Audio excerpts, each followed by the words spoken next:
Okay, so in this video, I'm gonna be sending this file from my computer to a light bulb, to another light bulb, and then to another computer.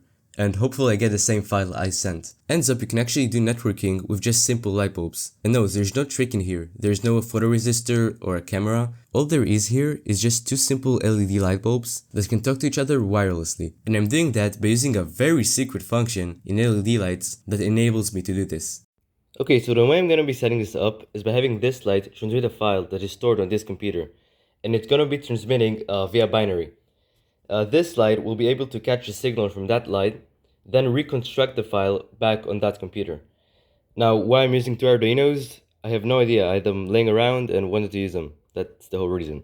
Okay, so what exactly is the secret function I keep talking about? Well, to understand this, you have to think of the LED as a little tiny battery. If you wire it backwards and charge it up, incoming photons will knock electrons loose and cause that charge to drain away. The brighter the light, the faster the energy drains, allowing a microcontroller to measure the discharge time and tell you exactly how bright the room is. So how exactly does that help us? Well, the LED light is only sensitive to close bright light that is sort of pointed at it. Well, that is at least from my experience, because when I asked Gemini about it, he completely denied. But look at it working. I don't know, it seems to work. In order to make the lights communicate, I'm going to make one LED act as a transmitter and send the file data or a message in binary as light flashes. Then the receiver will be able to lock onto that signal using our light detector function and then convert that light flashes into binary and then to a file. I'm going to start this off by sending just a simple message, like an hello world, because then sending a file is way easier. Okay, so this is the code for the receiver. Here we will define the pin, which we will read the light data from, which is going to be analog 0. Then we also define a threshold, which is pretty much how sensitive our receiver will be. Anything above this value is light and below it's dark. Here is the bit duration, which is pretty much the speed, how many milliseconds each flash lasts. Then we will wait 1 second for things to stabilize and set the LED pin to listen.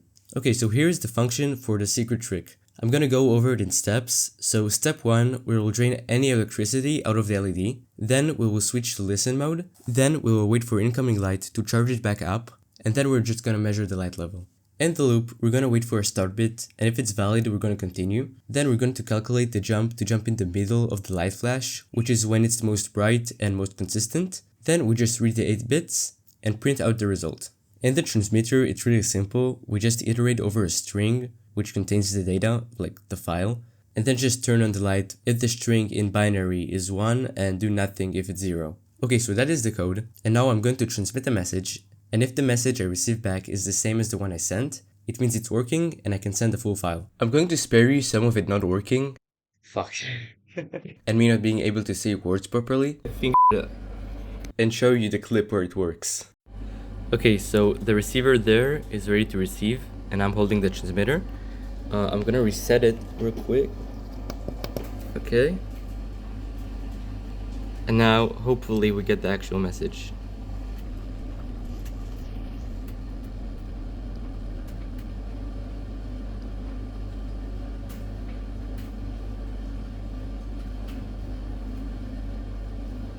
Currently, I'm getting nothing. Oh, okay.